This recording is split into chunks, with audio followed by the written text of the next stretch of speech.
Mindful Chat sa 89.1 FM. Isang oras na kaalaman, kwentuhan at kasagutan tungkol sa kalusugang pangkaisipan.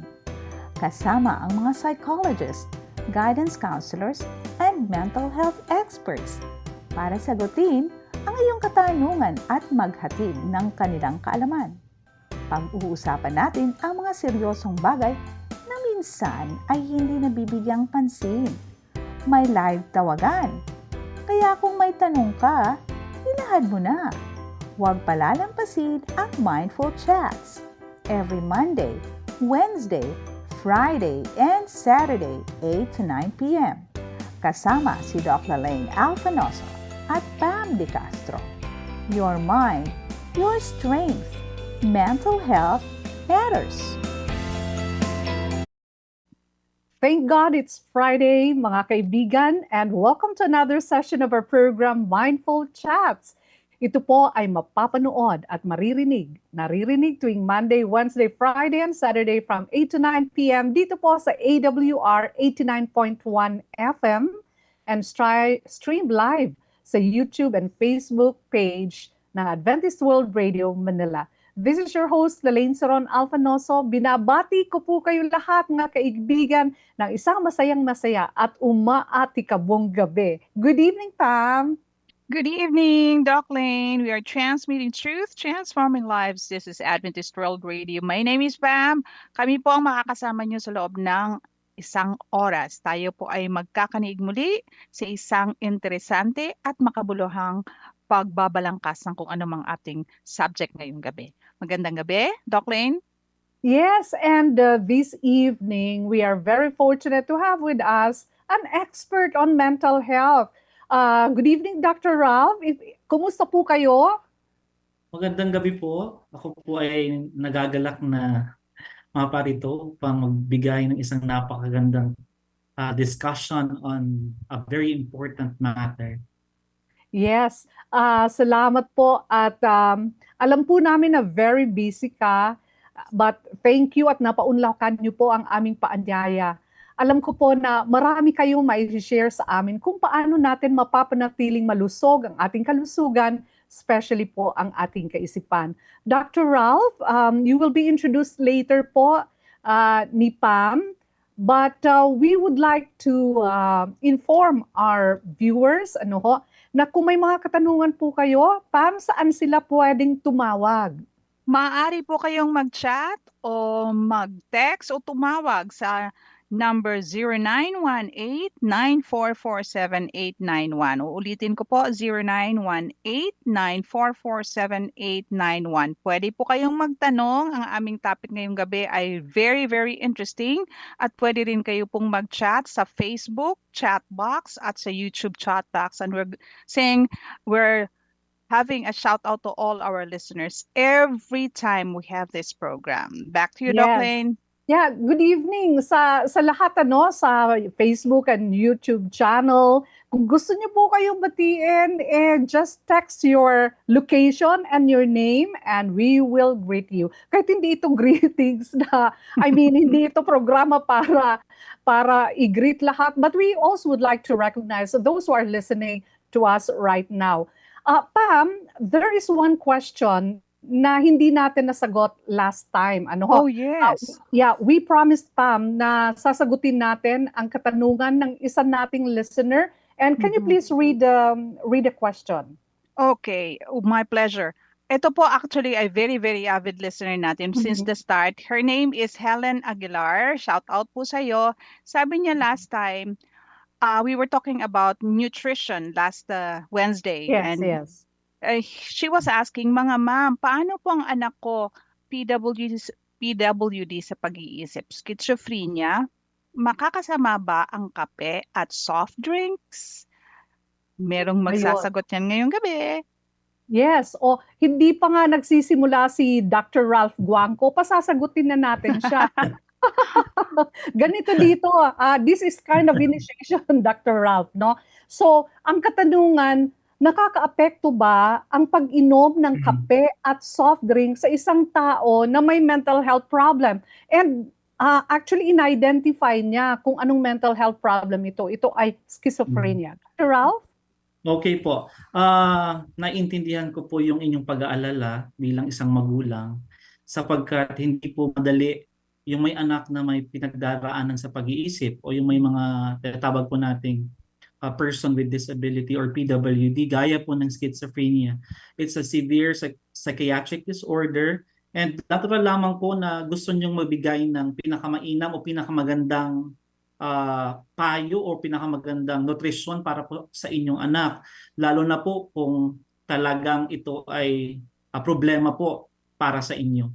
Tungkol po sa inyong katanungan sa kape o soft drinks, totoo pong may mga ilang dahilan kung bakit po mas mainam na iwasan ito o limitahan natin. Lalong-lalo na po sa mga batang may schizophrenia. Sapagkat po for the caffeine, yung kape po, ay maari pong magpabilis ng tibok ng puso at maaring magdulot po ito ng pag-aalala po doon sa bata. So, ganun din po sa kanyang pagtulog. Mamaya po pag-uusapan naman natin ang pagtulog. Ang pag-inom po ng kape ay maaring makasagabal po sa maayos na tulog ng bata at ang kulang sa tulog ay madalas din pong magpalala rin po ng mga sintomas ng schizophrenia. So sa iba pong kaso, maaaring magpalala rin po ito ng yung mga sintomas po ng pagkalito o yung pagka-alerto po ng bata ay maaari rin pong maapektuhan. So similar po when it comes to soft drinks. Alam po natin na minsan gustong-gusto po ito ng mga bata. Talagang hinihiling po ito ng mga bata. So balit atin pong alamin na ang napakataas ng content ng sugar nito ay maaring magdulot po ng mood swings o pagiging irritable ng bata. And meron din pong mga chemical na coloring or ingredients itong mga ito na maaari rin pong makaapekto sa ating isip at katawan, lalo-lalo na po ang isang bata na kung saan ay may schizophrenia and developing pa rin po ang kanyang utak. So napakabigat po ng maaaring maging dulot nito, negatibong dulot nito, kung patuloy po nating ipapainom po ng mga ganitong inumin. So mas mainam na lang po na painumin po natin ng tubig o yung mga fresh juices, mas makakatulong po iyon. Kasi mas maganda pong natural tayo at mas maaring maging maayos pa po yung kalusugan po ng ating anak. Wow! Hindi pa nagsisimula si Dr. Ralph ay power-packed answers na ang kanyang binato sa atin. Maraming salamat, Dr. Ralph. So, sa katanungan ni Helen, maaring makaapekto ang pagkonsumo ng kape at soft drinks sa mental health.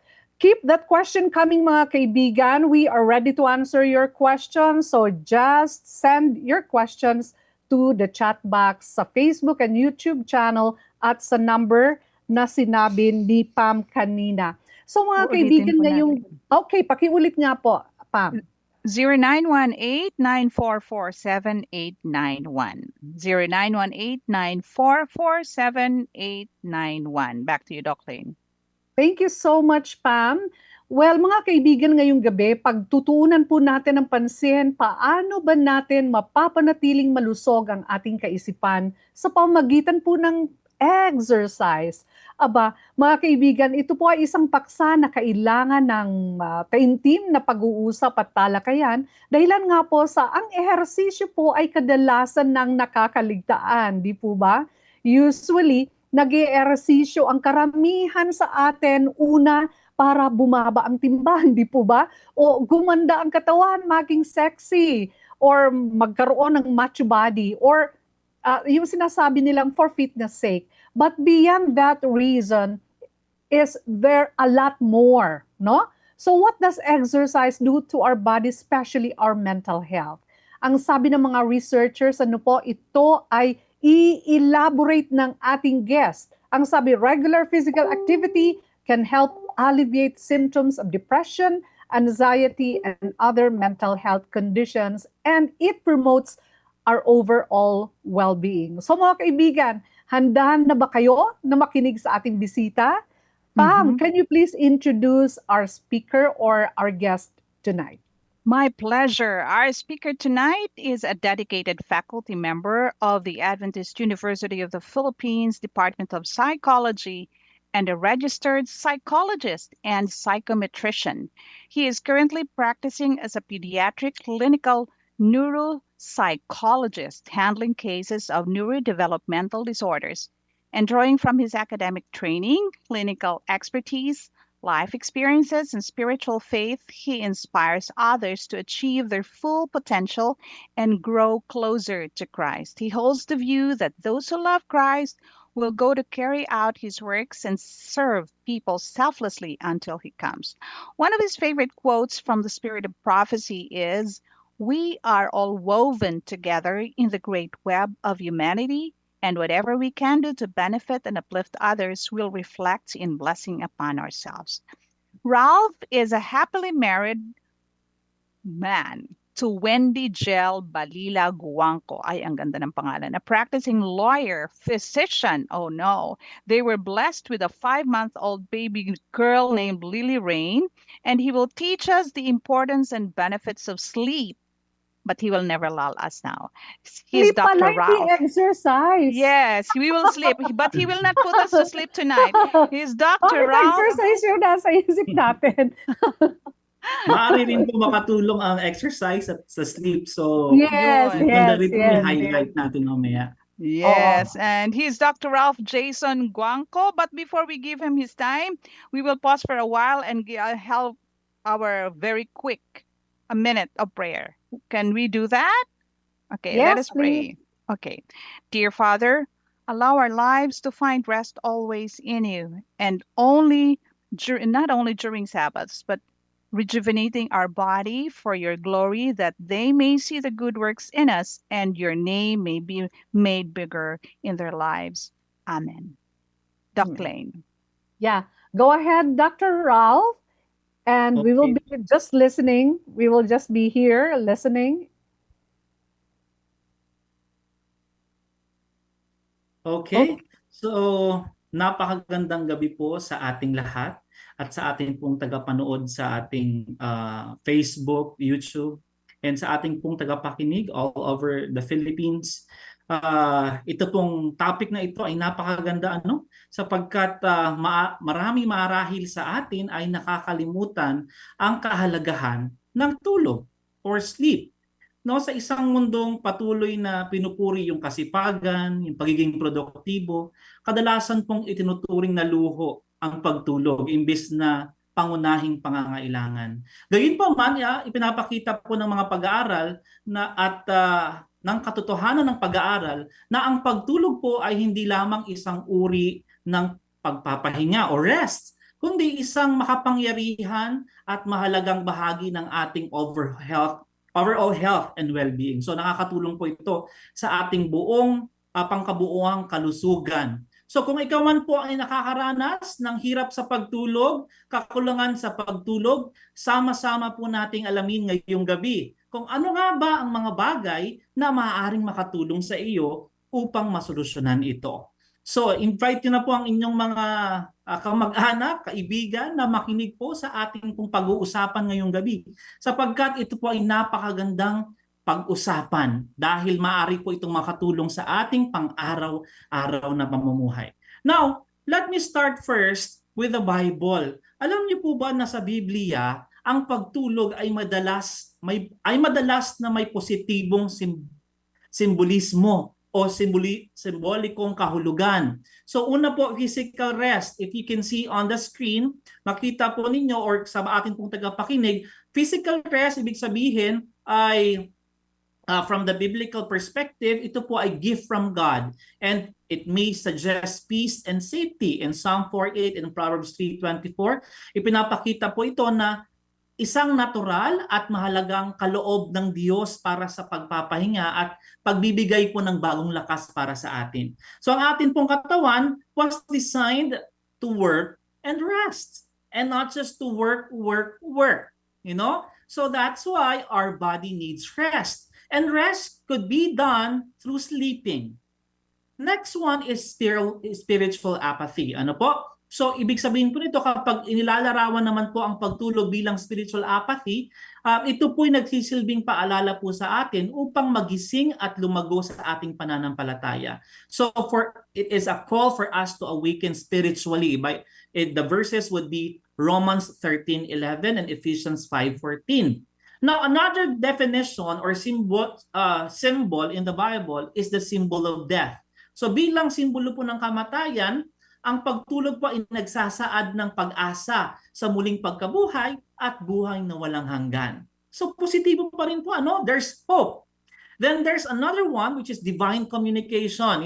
Sa pamamagitan ng panaginip, ginagamit po ng Diyos, God is using dreams upang ipahayag ang kanyang mga plano tulad ng mga panaginip po ni Jacob at ni Joseph. God uses sleep and dreams to speak. Then the last one, Jesus and sleep. If you have heard a story o napakinggan niyo po yung story na kung saan yung mga disipulo niya ay natakot sapagkat bagyo na po ay So sa huli ang pagtulog po ni Jesus habang may bagyo ay nagpapakita po ng tiwala sa Diyos at ang kahalagahan ng pamamahinga kahit na sa gitna ng kahulugan o kaguluhan. So God was sleeping, and that shows his humanity. So, napakaganda pong pag-aralan po natin ang pagtulog because even the Bible highlights it as an important activity for humans. So ngayon po, atin pong himay-himayin ang mga importanteng factors associated to sleep. So let me start first with the overview. So ano po ang ating pag-aaralan ngayong gabi? Bakit po kailangan natin matulog? Ano po ang siyensya ng pagtulog? Pangatlo, ano naman po yung mga iba't ibang uri ng mga problema sa pagtulog? Ano naman po ang magiging, at ang huli po ay ano ang magiging solusyon po natin? Ano po ang mga tips and strategies na maaaring makatulong sa inyo upang maging masarap ang inyong pagtulog? So, bakit po kailangan natin ng tulog? In the Bible, it says, so whatever you eat or drink or whatever you do all to the glory of God. Ang pagtulog po ay kasing halaga ng hangin na atin pong nilalanghap at ang pagkain na ating kinakain sa araw-araw. Ngunit para sa marami, ang pagtulog ang huling iniisip sa listahan ng mga gawain. Maaring nakakalimutan po natin na ang sleep din po ay napaka-importanting activity for us. Marami po sa atin ang nakakalimot na ang kakulangan sa sapat at mahimbing na tulog ay may seryosong epekto sa atin. Lalo na po sa inyong trabaho at sa kalsada. Nakakalungkot po, we have heard a lot of accidents related to sleep. Maaring yung mga napakinggan niyo po sa mga nakaraang mga drivers na kung saan nagkaroon ng accidents. Marami ang nasasawi, nasasaktan bawat taon dahil sa pagmamaneho ng habang antok. Ang mga dinatreat na problema sa pagtulog at masamang gawi sa pagtulog ay maaari pong magdulot ng aksidente. So pagbababa ng produktibo sa trabaho and sa kalidad po ng buhay. So karaniwan pong nirekomenda ng mga eksperto na magkaroon tayo ng 7 hanggang 9 na oras ng tulog bawat gabi. Now, tingnan po natin mamaya, meron po akong mga bagay na babanggitin sa inyo, mga oras ng tulog para po sa mga iba't ibang edad. So, let me start first, bakit kailangan ng tulog? So, mahalaga po ang pagtulog dahil sa lahat ng mga dahilan na ito. Ang antok ay nakakaapekto po sa inyong pagiging alerto. Sa bilis po ng reaksyon ninyo, sa mood po ninyo, sa koordinasyon po ng kamay at paa ninyo, tinatawag po nating visual motor skills, at pati rin po sa inyong memory. Ang pagtulog po at ang problema kaugnay nito ay may malaki pong papel sa maraming sakit ng tao at apektado po halos lahat ng aspeto ng buhay ng tao. So isipin po natin ang ating katawan bilang isang computer. So may mga computer naman po kung sakali man ay cellphone o yung mga bagay na gadgets, ang problema po kapag ang computer po ay nasobrahan ng gamit, at sira po yung hard drive niya, hindi po maaring gumana ng maayos ito. Hindi niyo po makukuha yung buong performance ng computer na iyon. Kasi habang, kung ito po ay kukumpara natin sa tulog, kung habang natutulog po tayo, ay nire-repair po kasi. So kung i-reset nyo po, papatay niyo po muna yung computer at ipapahinga po ninyo, nagkaroon po ng pagpapahinga yung computer, hindi po siya mag-overheat. Ano? Nire-repair po ng katawan natin kapag tayo po natutulog at naghahanda po sa susunod na araw. So if you can see on the screen, for those of you who are watching online, better concentration, better memory and recall, creativity. It helps you to make better decisions, as well as reduce focus on negative things, and also strong immune system. There's lower risk for you to develop certain form of health issues. So napakaganda po na bigyan po natin ng pansin ang pagtulog. Alam niyo po ba na may isang pag-aaral na ang sinasabi ay good sleep is necessary or importante para po sa ating magandang pangangatawan at magandang kaisipan.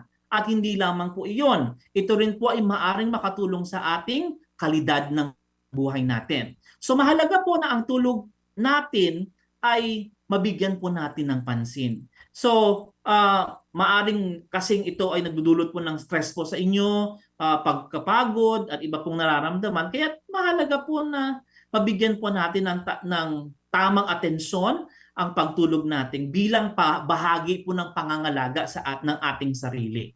So, let me share with you, nais ko pong bigyan kayo ng mga bagay na kung saan nagdudulot ng negatibong epekto sa inyo ang pagtulog. Unang-una po, insufficient sleep ay associated po sa maraming negatibong epekto at mga sosyal na mga negative outcomes. Unahin po natin ito, increased incidence of cardiovascular morbidity, kung saan tumataas po ang insidente ng sakit sa puso at ang kaugnay na karamdaman nito. So maari pong may mga simptomas po kayo nararamdaman na maaring dahil sa inyong kakulangan sa pagtulog. Pangalawa po, increased chances of diabetes mellitus. This is based from a study of Chato and et al. So that was published in 2018. Mas mataas po na posibilidad ng diabetes. Pangatlo po ay labis na katabaan or obesity. Pang-apat, derailment of cognitive functions. So ano pong ibig sabihin nun? Pagkawala o pagkasira ng mga kakayahan sa pag-iisip. Yung mga functions po ng utak natin na binanggit ko po kanina, memory, visual motor skills, and other executive functions, yung problem solving, affected kapag kulang po kayo sa tulog. And then, if you can see, at sa panglima, vehicular accidents o mga aksidente sa kalsada. Napakahirap po kapag kayo po'y antok at kayo po'y nagda-drive, ay mataas po ang risk ng aksidente. So, naapat po nating bigyang pansin ang mga ito. Then, sunod po, increased accidents at workplaces. Maaring po kayo'y magkaroon ng mga problema sa inyong trabaho. Maaring na may misplace, maraming mga hindi natatapos dahil laging antok. Maaring hindi nakaka-focus sa trabaho dahil antok o dahil kulang sa tulog. At ang panghuli po is what we call depressive symptoms, kung saan nakakaramdam po tayo ng simptomas ng depresyon o tumataas po yung sintomas ng depresyon. Dumadami yung sintomas at hindi na napipigilan dahil nga sa kakulangan sa tulog. So there's a risk. Ang dami po mga risk. So kung hindi niyo po bibigyan ng pansin, ito po ang mga posibleng ma-encounter nyo o maging dahilan ng kakulangan po ninyo sa inyong pagtulog. Now, ano nga po ba yung insufficient sleep? Later on po, atin pong himay-himayin ano yung mga iba't ibang terminologies o mga definition ng kakulangan sa tulog at iba't iba pang mga definition ng kakulangan ng tulog. So first po, i-define po natin si insufficient sleep. So ibig sabihin po nito is regularly getting less sleep than needed for at least 3 months, causing daytime sleepiness, total sleep, and then increasing total sleep time usually helps reduce this sleepiness. And often, frequent insufficient sleep leads to poor mental and physical health. So, regularly getting less sleep than needed. So, definition po natin, isa-isahin po natin to.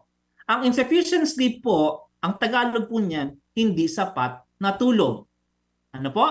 Insufficient sleep is hindi sapat na tulog. Kayo po ba yan? Kung saan kulang kayo sa oras ng pagtulog na kailangan ng inyong katawan, karaniwan po dahil sa sarili nating desisyon tulad ng pagpupuyat sa trabaho, pag-aaral, o paggamit ng gadget.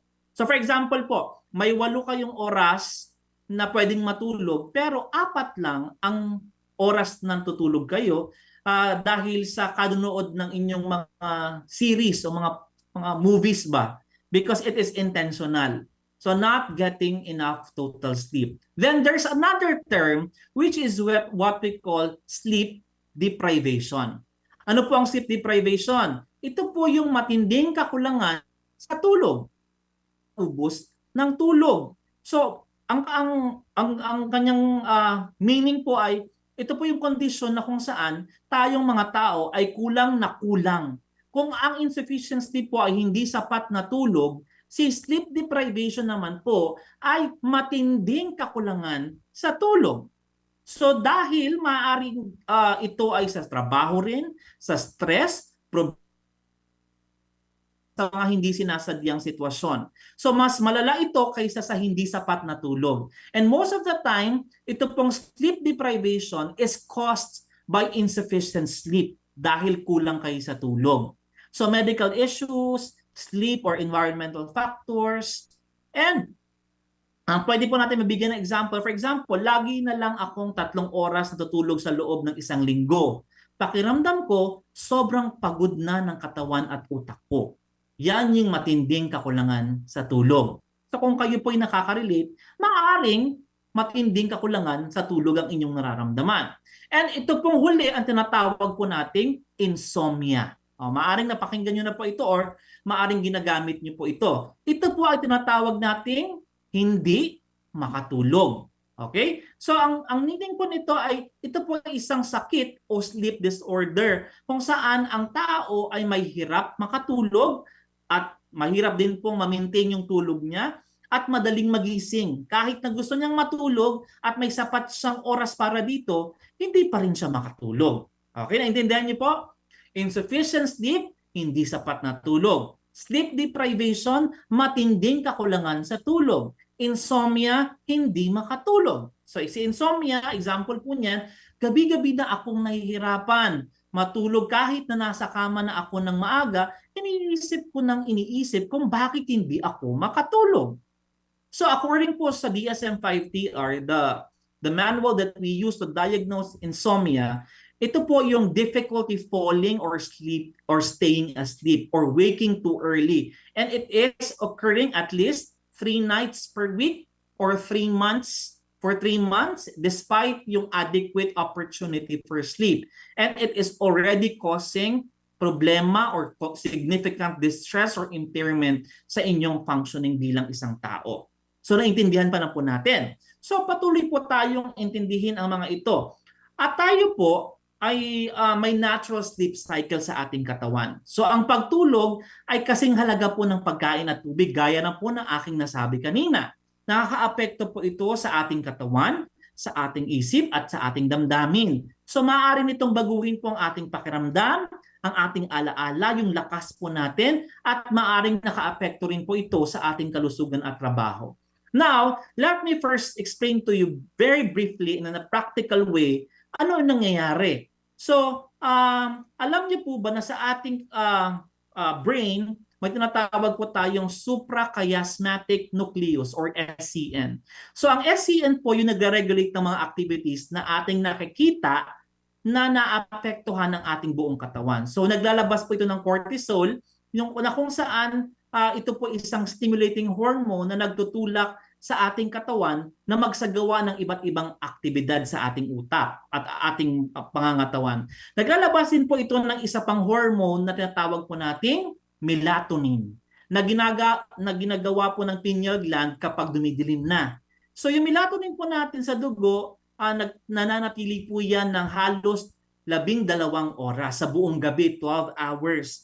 So kapag sumikat po yung araw, humihinto yung pineal gland sa paggawa nito at halos hindi na po matukoy ang melatonin sa dugo na kapag may araw na. So karaniwan po nagsisimula yung paglabas ng melatonin ng 2 to 3 hours bago po tayo matulog. So karaniwan po sa pagitan po ng 8 ng gabi hanggang 10 ng gabi. So depende po yan sa oras ng pagtulog natin at sa paglubog po ng araw. So iba't iba po yung secretion ng melatonin kung kayo po ay nasa Amerika, kung kayo po ay nasa Europe, at kung kayo po ay nasa Pilipinas. You know?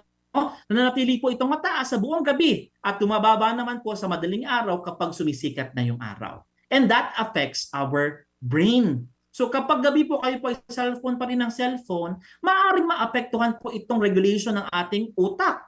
Na kung saan ay makakaapekto po sa ating pagtulog. Aside from that, in our body, there's what we call regulating systems. One is what we call the sleep-wake restorative process. The second one is circadian biological clock. So, una ko pong ibigay sa inyo yung restorative process. Ano pong restorative process?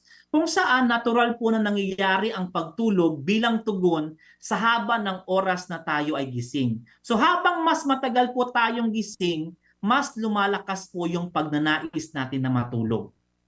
Okay po? That's what we call restorative process because sa katawan po natin, design po na magpahinga siya.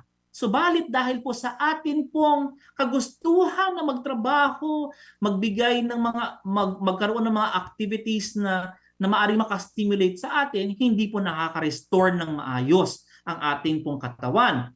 Pangalawa po, ang proseso na nagkokontrol sa oras ng pagtulog at paggising sa araw at sa gabi. So ang oras po na ito ay kinokontrol po ng tinatawag natin na circadian biological clock na matatagpuan po sa ating utak. So ang bahaging ito po ng utak ay naapektuhan ng liwanag.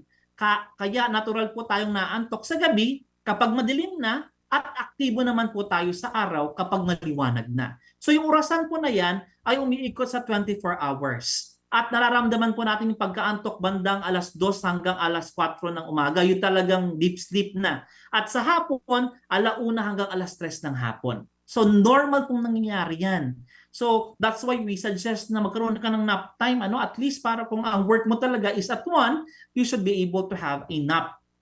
So ano po ang kailangan ng mga tao? Ilang oras ang kailangan? You may ask. Sleep needs vary over the life cycle. Look at the screen here at sa ating pong tagapakinig, babasahin ko po sa inyo.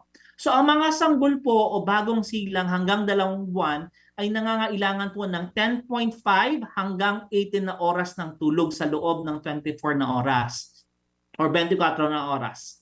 Mahalaga talaga na ang tulog po natin para ma-sustain po yung baby ng kanyang brain development, and mula po 2 hanggang 18 buwan, ang karaniwang sanggol po ay nangangailangan ng 13 to 15 hours ng sleep. So sa edad naman po na 18 na buwan at sa panahon ng pagiging toddler o preschool na, kailangan po ng mga bata ng humigit kumulang 11 to 14 hours na tulog.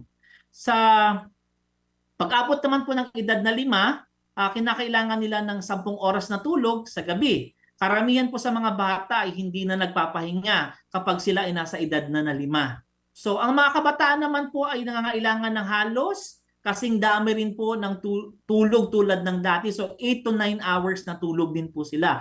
Bagamat madalas po na abala ang mga teenagers sa aktibidad or very busy sila, mahalaga pa rin na makatulog po sila ng maayos para po sa kanilang brain development.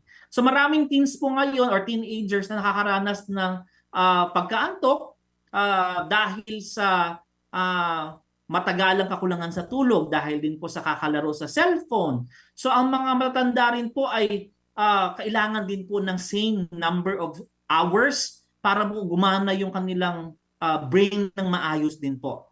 Now, you may ask, para naman po sa mga matatanda, sa atin po mga senior citizens, salungat po sa isang karaniwang maling akala na ang mga senior citizens po natin, our elderlies, ay nangangailangan pa rin ng kasing dami ng tulog tulad po ng mga sa ating mga young adults. Gayunpaman, madalas po kasi silang may mga medical na problema o problema sa pagtulog kaya hindi sila nakakatulog ng maayos or dahil sa kanilang sakit hindi po sila komportable o madalas ang kanilang pagising. At maaring hindi sila nakakaranas ng malalim na tulog habang tumatanda po sila.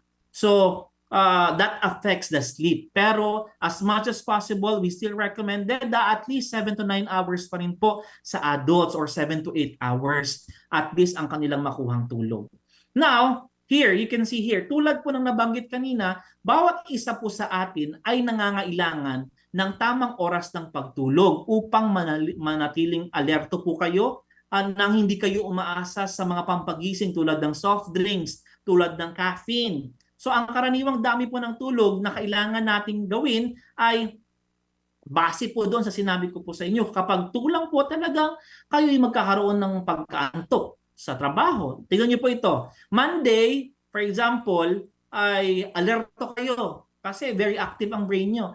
Manonotice niyo po habang tumatagal yung week hanggang dumating ng Friday na parang bumababa na, parang lagi ka nang naaantok. Maaring dahilan niya ng tinatawag natin na sleep debt. May utang ka sa tulog. Hindi lamang pala utang sa financial ang ating problema na utang, kundi mayroon din palang utang sa tulog. Kapag hindi tayo nakakuha ng sapat na tulog, naiipon po yung tinatawag natin na utang sa tulog o yung sleep debt. Ang utang po sa tulog ay ang naiipon po ninyo na insufficient sleep. Halimbawa, kung ang karaniwang kailangan ng isang tao ay 8 oras sa tulog sa bawat gabi, ang natutulog lamang niya sa 6 na oras kada gabi sa loob ng isang linggo, magkakaroon siya ng sleep debt na 14 na oras. So kapag mas malaki po ang inyong utang sa tulog, mas madalas po maranasan ninyo ang tinatawag natin na microsleeps. Ano nga po yon? Microsleeps. Yung pag-idlip ng 2 o 3 segundo. Yung bigla-bigla kayong parang pumipikit sa meeting, sa trabaho, Hindi alam ng karamihan na yung utang po natin sa tulog ay hindi kusang nawawala. Kung ang utang ninyo na pera ay kaya niyo pong bayaran, tandaan po ninyo na ang utang sa tulog ay hindi nababayaran. So paano po malalaman kung malaki ng utang ninyo? So kung nakakaramdam na po kayo ng antok anumang oras sa araw, malamang na may malaking utang na kayo sa tulog.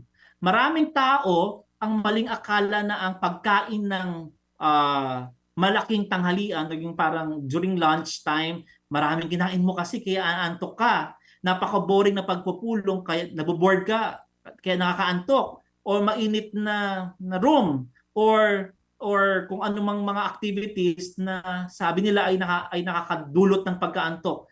Alam niyo po yun ay mga hindi makatotohanan. Ang dahilan po na kung bakit kinaantok ay dahil may utang kayo. So, sa halip, ang mga bagay na ito ay nagpapakita lamang na kulang po ang inyong tulog. So, iba pang mga palatandaan na may malaking utang po kayo sa tulog ay hirap po kayong gimising sa umaga. Hirap po kayong mag-concentrate. At saka mababang gana nyo every morning. At most of the time, irritable or madali po kayo mainis. So, yan po ay pwedeng mga maaaring simptomas ng kulang sa tulog. Alam niyo po ba na nangunguna ang Pilipinas sa bansa sa Timog Silangang Asya kung saan 56% ng mga Pilipino ay natutulog ng mas mababa sa 7 oras araw-araw? So ayon po sa datos mula sa Sleep Cycle Survey ng World Economic Forum, ang karaniwang tulog ng mga Pilipino ay nasa pagitan lamang ng 6 na oras hanggang 6 na oras, 6.3, di ko alam po paano ba banggitin ang 6.3. At ayan, 6 na oras at 30 minuto, 6 hours and 30 minutes and to 6 hours and 45 minutes per day lang daw ang tulog ng mga Pilipino. So ang sanhi ng kakulangan sa tulog ay maaari pong yung ating advanced technologies. Kabilang na rin po yung paggamit ng social media o yung mobile phone habang nagpapahinga. Pati na rin po yung trabaho sa graveyard shift, na maaaring makaapekto po ito. So, nangunguna po tayo, most sleep deprived in Southeast Asia. Now, another question, kung matatanong niyo po ito, Can lack of sleep increase appetite? Kapag kulang po ba kayo sa tulog, tumatakaw kayo? Ayan, maaring may mga nakaka-relate po dito. Ipinapakita po ng pag-aaral na may connection po yung pagtulog yung pagtulog sa control po ng gana nating kumain.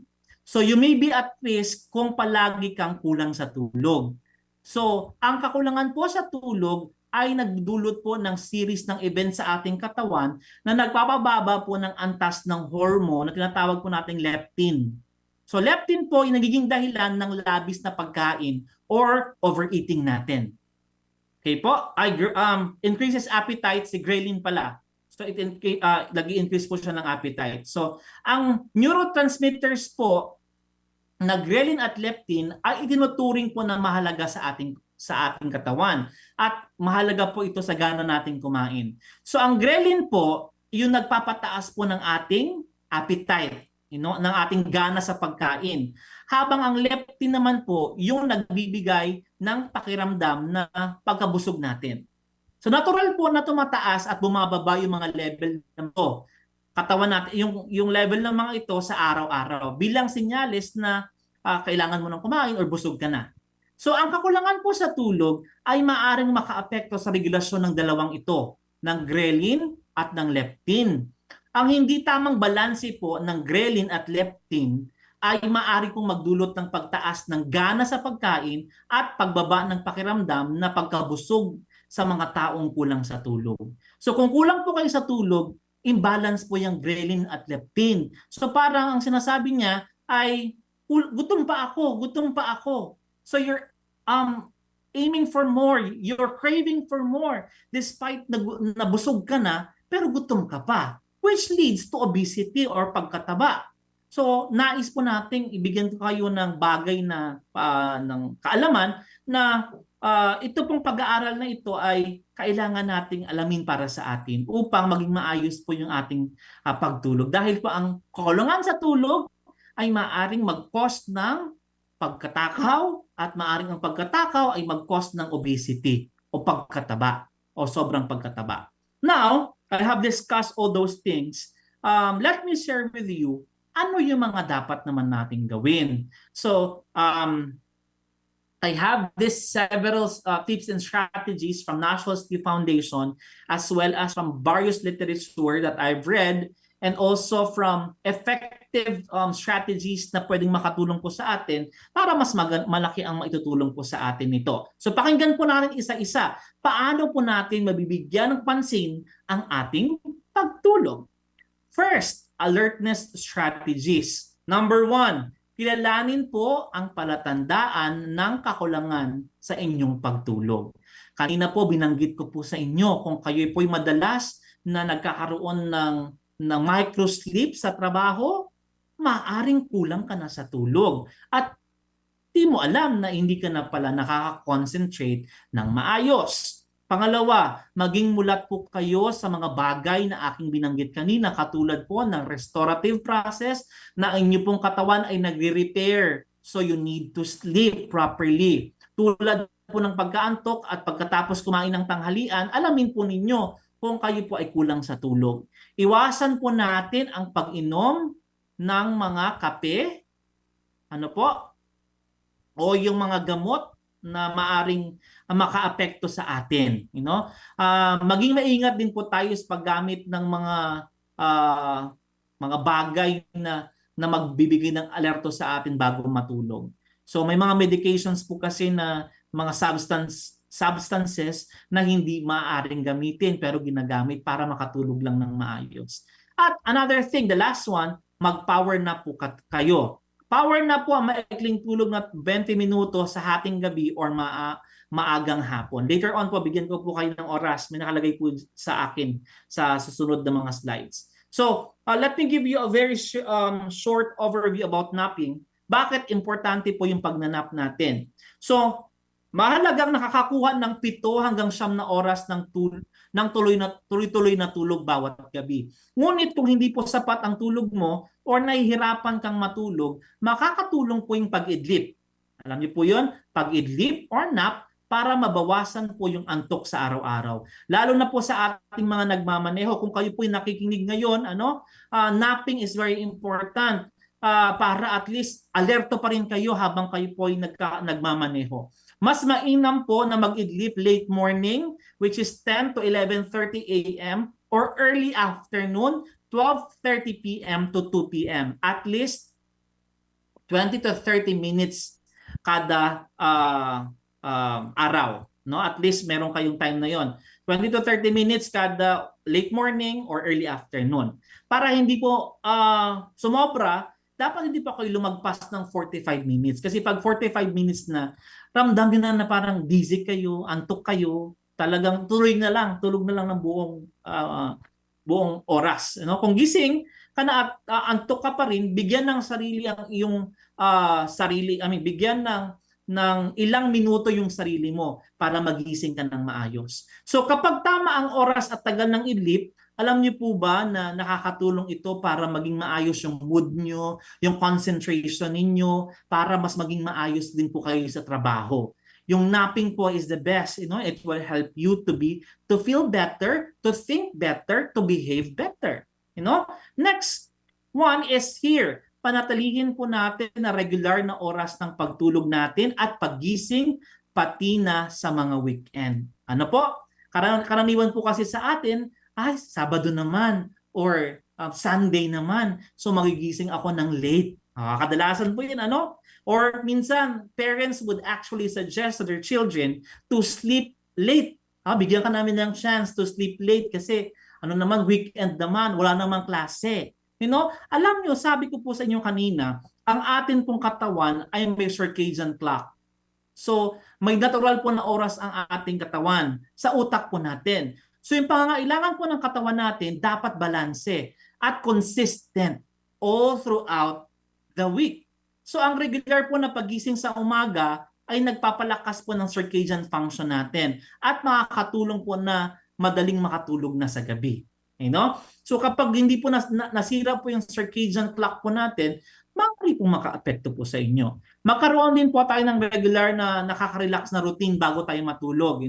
Tulad po ng pagligo ng mainit na tubig or warm water, pagbabasa po ng libro, Bible, or pakikinig po ng nakakapawi na musika. So sa AWR, there are so many music activities, videos that you can watch, that you can listen to. So lagi po kayong tumutok sa AWR so that you can hear a lot of stories about this. Yung sobrang excitement din po, yung stress o pagkabalisa ay nagpapahirap din po na makatulog tayo ng maayos.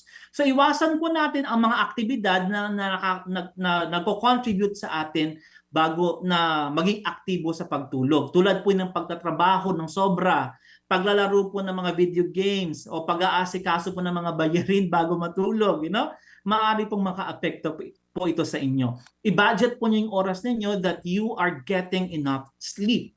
So gumawa rin po tayo ng isang room environment or kapaligiran na nakakatulong po sa ating pagtulog. So dapat madilim, tahimik, komportable, at hindi masyadong mainit, yung sobrang init. Tama lang, tamang timpla.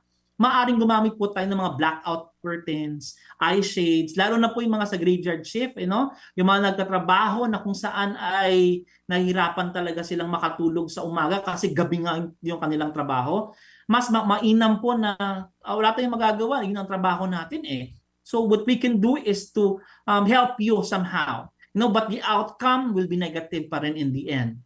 Because a lot of studies are still suggesting that graveyard shifts talaga will cause a lot of health issues later on.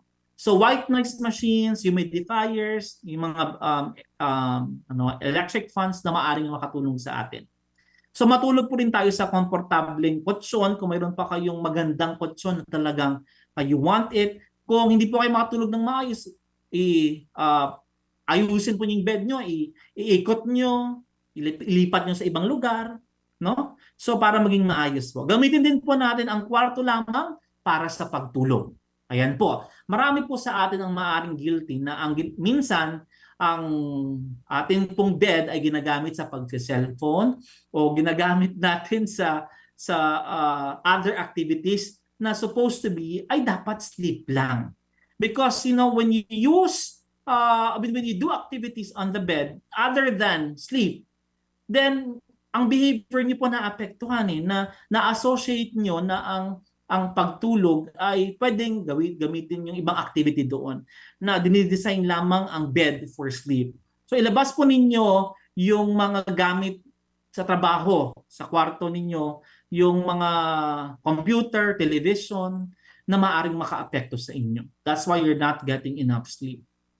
So another thing, tiyakin po na kumain ng 2 to 3 hours bago matulog upang maiwasan po natin ang hindi komportableng pakiramdam na maaari pong makaapekto sa ating tulog. And then this one, a while ago, Dr. Lalaine actually highlighted na mag-ehersisyo po tayo. Now, it helps, you know, mag-ehersisyo ng regular, lalo na po sa huling bahagi ng hapon. Dahil ito po ay makakatulong para sa mas madaling makatulog. So you exercise, you do pickleball, advertise pickleball to help with your body to rest properly. Talagang mapagod siya, and then at night makatulog na kayo ng mainam. So iwasan din po natin ang kape, soft drinks, or wag niyo na pong gumamit niyan malapit sa oras ng pagtulog dahil nananatili po sa ating katawan ng 3 to 5 hours ang mga iyan or higit pa sa ilang mga tao. So iwasan din po natin yung sigarilyo, yung produktong tabako at iba't ibang mga bagay na maaaring mag-stimulate po ng utak po natin. Mga stimulant po yan at maaaring mag-cause ng problema sa inyong pagtulog.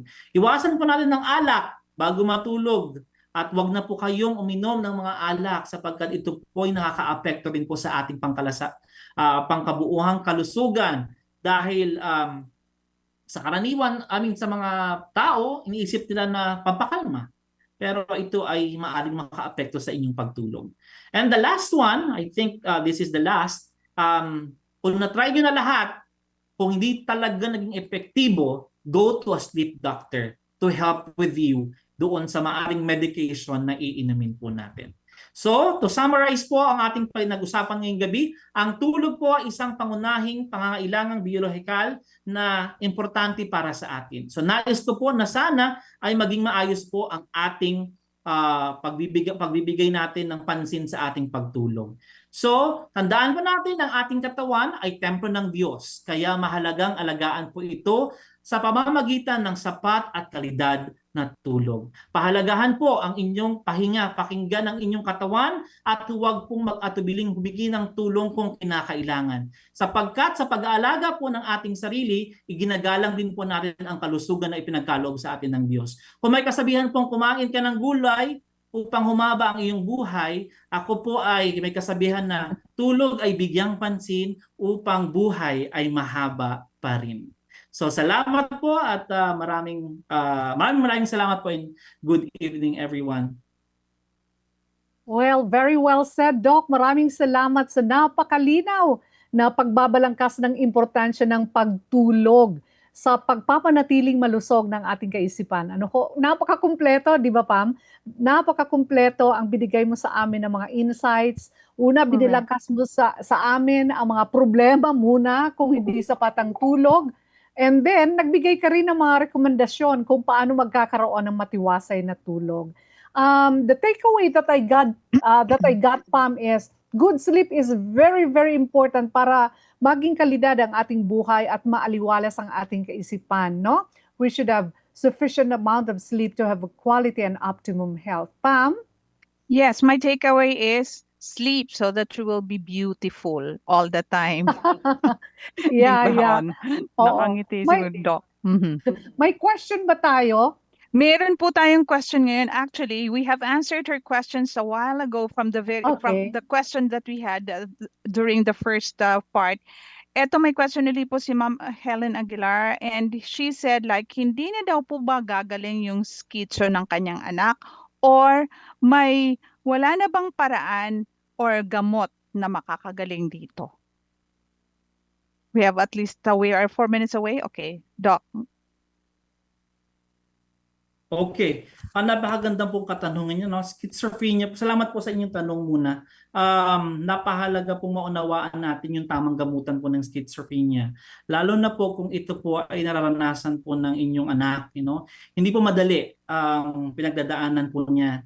Pero may pag-asa naman po. Mostly, ito ay ang pangunahin po ating ginagawa, binibigay para kontrolin yung sintomas niya is to give yung, if you have a psychiatrist, to give antipsychotic medications. So regular po natin dapat na iniinom yon at may gabay po ng psychiatrist na kung saan nagbibigay ng pasya kung itutuloy po ba or may mga bagay ba na babaguhin sa kanyang gamot. Meron po tayong tinatawag din na therapy, psychotherapy sessions. Usually po ayon sa pag-aaral, may mga therapy na epektibo po sa pasyenteng may schizophrenia. Una po, what we call is cognitive behavioral therapy that could help para ma-realign po yung kanyang thoughts. And then we also have family therapy na kung saan makakatulong din po sa inyo para mas maintindihan po ninyo yung condition po ng inyong anak. Another thing is the social skills training na kung saan maaari pong makatulong sa kanya at least ma-enhance na yung skill niya kung paano relate sa ibang tao. And then another thing would be your healthy lifestyle pa rin po, masustansyang pagkain, avoiding caffeine, soft drinks, junk foods, anything that would harm the child, especially growing ang brain ng bata. And also consistent support system po para doon sa kanya at sa kanyang anak. So, Okay. Yes po. Sorry to cut short. I have a friend who texted me, no. Si Captain Umali, he was before president. Si Captain Umali is a pilot and he was president ng Pilot Association of the Philippines. He said that his company prepared a room that is pilot ito ha. Sabi niya, our company prepared a room that is completely dark that would, simulate an evening mood. Would that help po ba sa sleep debt? Kasi sabi mo nga, yung mga graveyard shift, makakatulong na magkaroon sila ng mga power naps and all, but magkakaproblema pa rin later on. But simulating an evening mood, would that help po ba? It would help po, pero we cannot change the biological clock, the circadian biological clock. It's actually there and it couldn't change anymore. So you'll just receive the outcome later on. If you will just simulate it na parang similar lang, it would help somehow, but you cannot change what God has designed. Yeah. Ang ating katawan kasi at kaisipan ay yung sinasabi mo ngang circadian biological clock at dapat na masigurado natin mga kaibigan na tama at nasa timing ang ating wakefulness, di po ba? Oras na paggising at ang ating pagtulog para makuha natin yung mga sinasabing hormones na tumutulong para magkaroon tayo ng matiwasay at kaisipan, matiwasay na katawan at matiwasay na kaisipan. At magandang pangangatawan. Ayon. Kaya pala, Dr. Ralph, ang Panginoon nag-create ng morning and evening sa Genesis 1:5. There was evening and there was morning. Dahilan sa dinisenyo ang ating katawan para sa umaga magtrabaho at sa gabi ipahinga. The Lord encourages a rhythm of work and rest. Wow! Time na raw, sabi ni Leo. Salamat po mga kaibigan. Hindi pa nga natin nababasa yung ibang katanungan. Thank you, Dr. Ralph. Napaka-komprehensibo ng iyong shinare sa amin. I hope that we can invite you again next time. Pam, sino ang ating guest bukas? Ang ating guest bukas po ay si Jether Patalinhog. And we are going to talk about anxiety. Ansaya-sayate.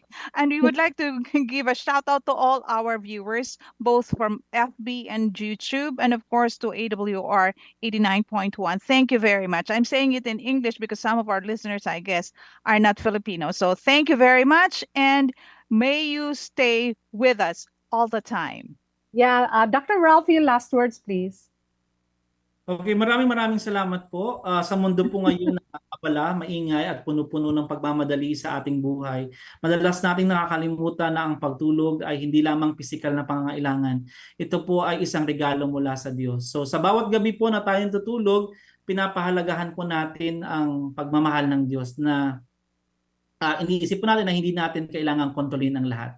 Sa gitna po ng kahinahan at pagod, naroroon po ang Panginoon, nagbabantay, nagbibigay ng kapahingahan sa ating pong katawan, sa ating isipan at sa ating kaluluwa. Maraming salamat. Thank you, Dr. Ralph. So this is Mindful Chats. Nagsasabing ang sapat na pagtulog ay mahalaga po para sa mental health. Ito po ang inyong lingkod, Elaine Ceron Alfanoso, nagpapaalam, but we will see you tomorrow. Maraming salamat po. Thank you, Pam. Thank you, Dr. Thank you Ralph. very much. Good night. 8 to 9 again Good tomorrow. night. See you. Thank Thank you, you. Leo and Andy. Bye.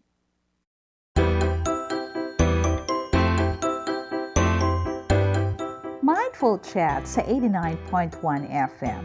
Isang oras na kaalaman, kwentuhan at kasagutan tungkol sa kalusugang pangkaisipan.